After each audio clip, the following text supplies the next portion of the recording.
Hello दोस्तों, कैसे हैं आप सभी। मैं ज्योति आप सभी का स्वागत करती हूँ।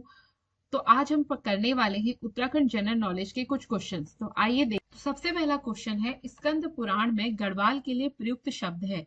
तो इसका सही आंसर है ऑप्शन ए, केदारखंड। स्कंद पुराण में गढ़वाल को केदारखंड के नाम से जाना गया है, जबकि कुमाऊं को मानसखंड कहा गया है। उसी प्रकार पुराणों में मानसखंड और केदारखंड को संयुक्त रूप से उत्तरखंड, ब्रह्मपुर व खसदेश के नाम से जाना गया। यानी कि हमारा जो उत्तराखंड है उसका पुराणों में क्या नाम दिया गया है? पुराणों में उसका नाम दिया गया है उत्तरखंड, ब्रह्मपुर व खसदेश। और उत्तराखंड का प्रथम उल्लेख जो हमें मिलता है वो मिलता है हमें ऋग्वेद। अगला प्रश्न है, अशोक कालीन शिलालेख राज्य के किस स्थान से मिले हैं? ऑप्शन है श्रीनगर, केदारनाथ, कालसी या देहरादून। तो सही आंसर है इसका ऑप्शन सी, कालसी। तो देहरादून के पास यमुना और टॉन्स नदी का संगम है, जहां पर आपका कालसी स्थित है और वहीं पर हमें शिलालेख मिला है। इस शिलालेख में जो इस क्षेत्र के निवासी हैं उनको पुलिंद कहा गया है, पुलिंद। और इस क्षेत्र के लिए अपरांत शब्द का प्रयोग किया गया है। ठीक है। अगला प्रश्न है, कुमाऊं में गोरखा शासन कब स्थापित हुआ? तो कुमाऊं में गोरखा शासन स्थापित हुआ आपका 1790 ईस्वी में, यानी कि 1790 एडी में। तो गोरखा जो है वो नेपाल के लोगों को बोला जाता है। ये बहुत ही लड़ाकू व साहसी हुआ करते थे। जिस समय कुमाऊं में चंद शासकों का शासन था ना, उस समय इन्होंने 1790 ईस्वी में अल्मोड़ा पर अधिकार कर लिया। और जो इनका शासन काल है उस पूरे टाइम पीरियड को बोला जाता है गोरखियाणी। गोरखियाणी के नाम से शासन क्या है, विख्यात कहूं या कुविख्यात है। बहुत ही अत्याचारी शासन था इनका उत्तराखंड की जनता पर। और 1791 में, जब 1790 में इन्होंने क्या किया, अल्मोड़ा पर अधिकार कर लिया, यानी कुमाऊं का जो क्षेत्र है उस पर अधिकार कर लिया। उसके बाद 1791 में ये गढ़वाल की तरफ बढ़े, लेकिन गढ़वाल में इन्हें हार का सामना करना पड़ा। फिर उसके बाद फरवरी 1803 ईस्वी में अमर सिंह थापा व हस्ती दल चौतरिया, ठीक है, अमर सिंह थापा व हस्ती दल चौतरिया के नेतृत्व में गोरखाओं ने गढ़वाल पर फिर से आक्रमण किया और इस बार वो काफी हद तक सफल हो गए। और इस समय जो गढ़वाल नरेश थे वो थे आपके प्रद्युम्न शाह। तो प्रद्युम्न शाह उस समय श्रीनगर छोड़ के वहां से चले गए। और उसके बाद खुड़बुड़ा के मैदान पे खुड़बुड़ा का युद्ध हुआ 14 मई 1804 ईस्वी में, जिसमें फाइनली जो गोरखा थे उन्होंने गढ़वाल पर भी अपना राज्य स्थापित कर लिया और प्रद्युम्न शाह इस युद्ध में शहीद हो गए। आगे हम देखते हैं, डोला पालकी आंदोलन संबंधित था। तो डोला पालकी आंदोलन आपका संबंधित है, ऑप्शन है आपके ब्राह्मणों से, शिल्पकारों से, राजपूतों से या इस्लाम से। तो डोला पालकी का संबंध है आपके शिल्पकारों से। देखो, शिल्पकार जो जाति है वो आपकी निम्न जाति थी। तो ये जो शिल्पकार हैं यानी कि दलित समाज, और महात्मा गांधी ने इसी दलित समाज को हरिजन कहा। हरि यानी कि भगवान विष्णु, जन यानी कि उनके लोग, यानी भगवान विष्णु के लोग कहकर संबोधित किया महात्मा गांधी जी ने। तो इस समय क्या होता था कि उस समय जो आपके सवर्ण जाति के जो लोग थे, यानी कि ब्राह्मण और क्षत्रिय, तो जब उनके विवाह हुआ करते थे तो उस समय इनके विवाह के समय जो डोला, यानी जो आपने देखा होगा दूल्हा और दुल्हन किस में जाते हैं, डोलियों में जाते हैं। तो ये डोलियां कौन उठाते थे? ये दलित समाज के लोग उठाते थे। उसके बाद फिर क्या हुआ, लेकिन जब इनके खुद के विवाह होते थे तो उस विवाह में इनके दूल्हा दुल्हन, यानी कि दलित समाज के जो दूल्हा दुल्हन है वो आपके डोली में नहीं बैठ सकते थे। तो इस बात का इन लोगों ने विरोध किया। ये जो डोला पालकी आंदोलन है इसमें जयानंद भारती ने बहुत बड़ी भूमिका निभाई। इस आंदोलन का नेतृत्व इन्होंने ही किया। फिर अंत में जब फिर बहुत इसके खिलाफ आंदोलन किए गए और फिर ये मामला इलाहाबाद का हाईकोर्ट है वहां गया, और इलाहाबाद के हाईकोर्ट में अंत में जो आपके शिल्पकार थे उनकी क्या हो गई, इसमें जीत हो गई। अगला प्रश्न है, सरला बहन का मूल नाम क्या था? ऑप्शन है आपके कैथरीन हेलिमन, एनी बेसेंट, नाइटिंगेल फ्लोरेंस या कोई नहीं। तो इसका ऑप्शन ए बिल्कुल सही है, यानी कैथरीन हेलिमन। ये जो सरला बहन है ये आपकी इंग्लैंड की मूल निवासी और ये गांधी जी की शिष्या थी। इन्होंने क्या करा, इन्होंने अल्मोड़ा में एक जगह है कौसानी, आप में से कई लोग वहां घूमने भी गए होंगे, कौसानी, वहां इन्होंने लक्ष्मी आश्रम की स्थापना की। अब ये जो आपका लक्ष्मी आश्रम है, यहाँ पर महिलाओं को कताई बुनाई सिखाने के साथ साथ ही उनमें स्वतंत्रता आंदोलन के लिए भी उन्हें तैयार किया जाता। अगला प्रश्न है, प्रसिद्ध गुफा शैलचित्र स्थल लखुडियार कहाँ स्थित है? तो ये जो लखुडियार स्थित है वो है अल्मोड़ा में। अल्मोड़ा से आप जाओगे 18 किलोमीटर दूर बाड़ेछिना नामक एक जगह पड़ती है। जब आप जागेश्वर जाओगे ना, उस रास्ते में पड़ता है बाड़ेछिना, वहां आपको ये लखुडियार की गुफाएं मिलेंगी। देखो इनके मैं आपको चित्र भी दिखाती हूँ, ये देखिए, ये है ना। तो ये आपको देखो, ये रेड कलर की जो मिट्टी है, रेड कलर से आपको कलर है, उससे क्या किया गया, ये आपके वहां पे कलाकारी की गई है। यहाँ आप देख सकते हो कि ऐसा लग रहा है कि कुछ लोग क्या है, एक दूसरे के हाथों में हाथ पकड़े हुए, यानी कि ग्रुप डांस कर रहे हैं या ग्रुप पे खड़े हैं। और ये वहां की क्या हो गई, ये उन्होंने ऐसी कुछ कलाकृतियां बनाई हैं। इसी प्रकार के कई सारे वहां पे आपको क्या देखने को मिलेंगे, उनकी ड्राइंग देखने को मिलेगी बहुत। अगला प्रश्न है, गांधी जी ने कुमाऊं की यात्रा सर्वप्रथम कब की? तो गांधी जी ने समय समय पर उत्तराखंड की यात्राएं की हैं। तो अब ये पूछा गया है कि कुमाऊं की यात्रा उन्होंने सबसे पहले कब की? तो पहले आंसर देख लेते हैं। पहला ऑप्शन है आपका जून 1929 में, दूसरा ऑप्शन है जुलाई 1929 में, तीसरा है 19 अगस्त 1931 में, चौथा है अक्टूबर 1931 में। तो इसका सही आंसर है जून 1929। तो गांधी जी ने कुमाऊं की यात्रा करी 1929 में। इससे पहले गांधी जी हरिद्वार आए थे, तो वो हरिद्वार आए, फर्स्ट टाइम आए उत्तराखंड में 1915 में, फिर आए वो 1916 में। 1915 में जो ये आए थे तो उस समय कुंभ मेले में आए थे, ठीक है। और 1916 में स्वामी श्रद्धानंद के अनुग्रह पे आए थे, और इन्होंने वहां पर जो गुरुकुल कांगड़ी है वहां पर व्याख्यान भी दिया था। किसने दिया था व्याख्यान? गांधी जी ने दिया था। तीसरी बार जब गांधी जी आए तो वो आए 1927 में, अगेन आपके हरिद्वार में। फिर चौथी बार गांधी जी का आना हुआ कुमाऊं में, यानी कि नैनीताल, अल्मोड़ा, यहाँ सब वो आए।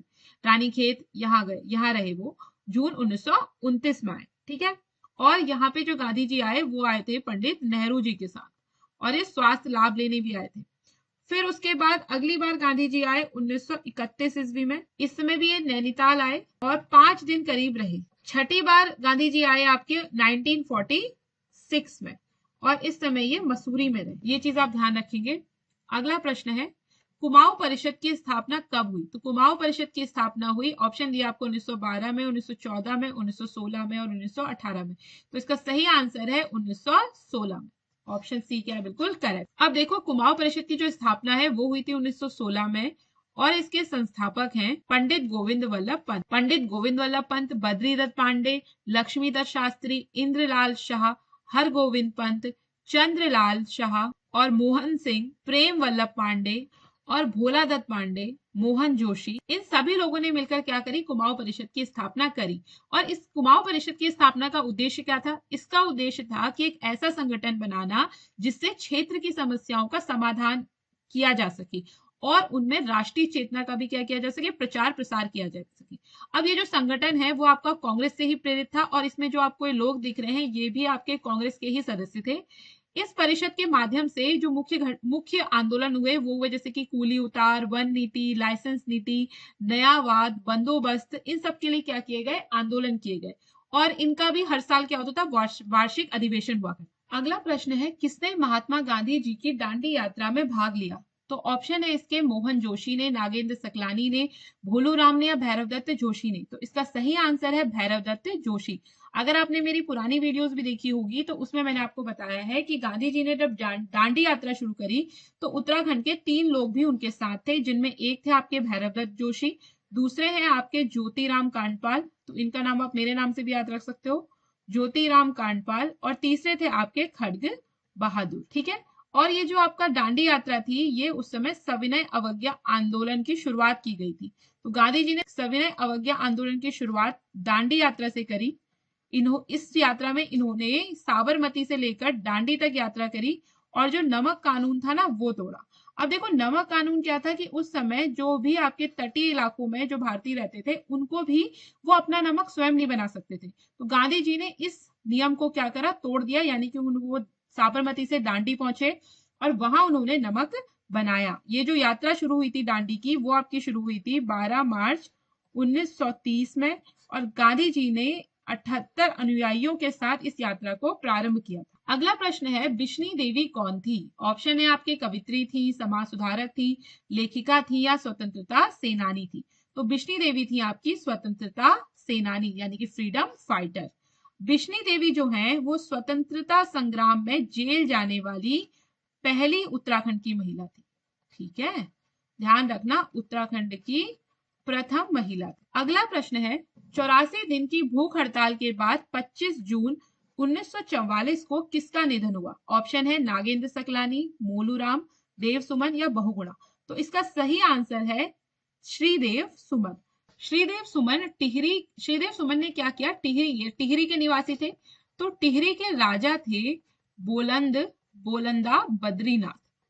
तो बोलंदा बद्रीनाथ से इन्होंने क्षेत्रवासियों की पूर्ण आजादी की मांग करी। अब जिससे नाराज होकर राजा जो थे उन्होंने इन्हें विद्रोही घोषित कर दिया और इन्हें जेल में डाल दिया गया। फिर क्या हुआ? इन्हें 27 दिसंबर 1942 को जेल में डाला गया और वहां इन्हें जेल में अनेक प्रकार की यातनाएं दी गई।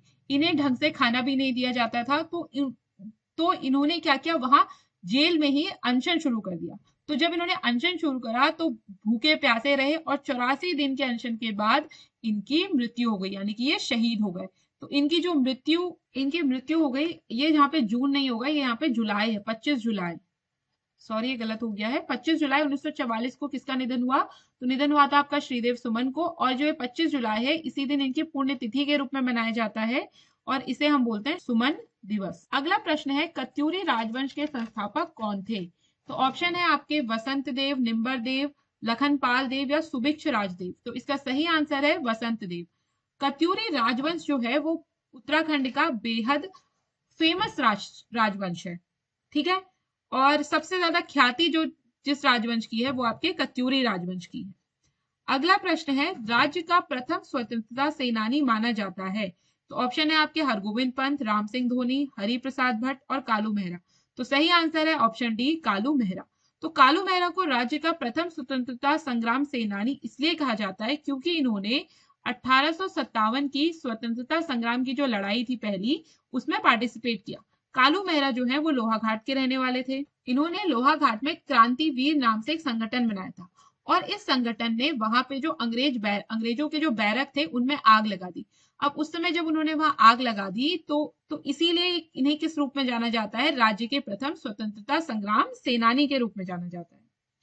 अगला प्रश्न है तपोवन में किसने तपस्या की? ऑप्शन है राम ने, लक्ष्मण ने, भरत ने या कपिल ने। तो तपोवन में तपस्या करी आपके लक्ष्मण जी ने। जो तपोवन है आपका, ये है आपके टिहरी गढ़वाल में। अगला प्रश्न है उत्तराखंड में निम्न जिलों में से किसमें सेब का सर्वाधिक उत्पादन होता है? ऑप्शन दिए आपको ए उत्तरकाशी, बी अल्मोड़ा, चमोली और पौड़ी। तो इसका सही आंसर है उत्तरकाशी। उत्तरकाशी में सेब का सर्वाधिक उत्पादन होता है। अगला प्रश्न है हैप्पी क्लब की स्थापना किसने करी? ऑप्शन है आपके मालती देवी, टीका सिंह, हरगोविंद पंत या गोविंद वल्लभ पंत। तो इसका सही आंसर है ऑप्शन डी, गोविंद वल्लभ पंत। और इस हैप्पी क्लब की स्थापना हुई थी 1903 ईस्वी में। अगला प्रश्न है ब्रह्म कमल किस देवता को चढ़ाया जाता है? ऑप्शन है आपके राम, शिव, कृष्ण, विष्णु। तो इसका सही आंसर है ऑप्शन बी, शिव। ये जो ब्रह्म कमल है आपका, ये उत्तराखंड का राज्य पुष्प भी है। और ये जो ब्रह्म कमल है वो आपका फूलों की घाटी, केदारनाथ और पिंडारी ग्लेशियर में पाया जाता है। इसे कौल पद्म के नाम से भी जाना जाता है, ठीक है। उत्तराखंड के जो निवासी हैं वो इसे कौल पद्म के नाम से जानते हैं। और ये पौधा किसी तालाब में नहीं होता, ये पौधा होता है जमीन में उगता है। और इसका जो पुष्प है वो वर्ष में सिर्फ एक बार ही खिलता है और इसमें पुष्प आते हैं आपके अगस्त से सितंबर के समय तक, ठीक है। ये पुष्प काफी पवित्र माना जाता है और इसके पीछे एक कथा भी है कि भगवान विष्णु ने शिव की पूजा करने के लिए 1000 ब्रह्म कमल उन पे चढ़ाए थे। तो जब एक कमल कम हो गया उनकी पूजा करते समय, तो उन्होंने अपना नेत्र चढ़ा दिया उसकी जगह, जिससे प्रसन्न होकर शिव जी ने विष्णु जी को कमल नयन के नाम से संबोधित किया। अगला प्रश्न है उत्तराखंड की दूसरी राजभाषा कौन सी है? ऑप्शन है आपकी उर्दू, संस्कृत, कुमाऊनी, गढ़वाली। तो इसका सही आंसर है ऑप्शन बी, संस्कृत। 2010 में संस्कृत को उत्तराखंड की दूसरी राजभाषा बनाया गया और उत्तराखंड की पहली राजभाषा क्या है? हिंदी। अगला प्रश्न है अल्मोड़ा अखबार का प्रकाशन किस वर्ष शुरू हुआ? ऑप्शन दिए गए हैं 1871 ईस्वी, 1771 ईस्वी, 1971 ईस्वी और 1870 ईस्वी। तो सही आंसर है इसका 1871 ईस्वी में अल्मोड़ा अखबार का प्रकाशन हुआ। इसका जो प्रकाशन का श्रेय जाता है वो जाता है आपके बुद्धि वल्लभ पंत जी को। बुद्धि वल्लभ पंत जी ने 1870 ईस्वी में डिबेटिंग क्लब की स्थापना भी करी थी। ठीक है, इसको भी याद रखना, ये भी कई बार पूछ लेते हैं। और ये पत्र 1871 से लेकर 1918 तक प्रकाशित होता रहा। 1918 में सरकारी दबाव बढ़ने के कारण अल्मोड़ा अखबार को फिर बंद कर दिया गया। और ये जो अखबार है वो कभी पाक्षिक छपता था, कभी साप्ताहिक छपता था। अगला प्रश्न है, भारतीय सर्वेक्षण विभाग का मुख्यालय कहाँ है? ऑप्शन दिए गए आपको, चंडीगढ़, हैदराबाद, देहरादून और दिल्ली। इसका सही आंसर है ऑप्शन सी, देहरादून।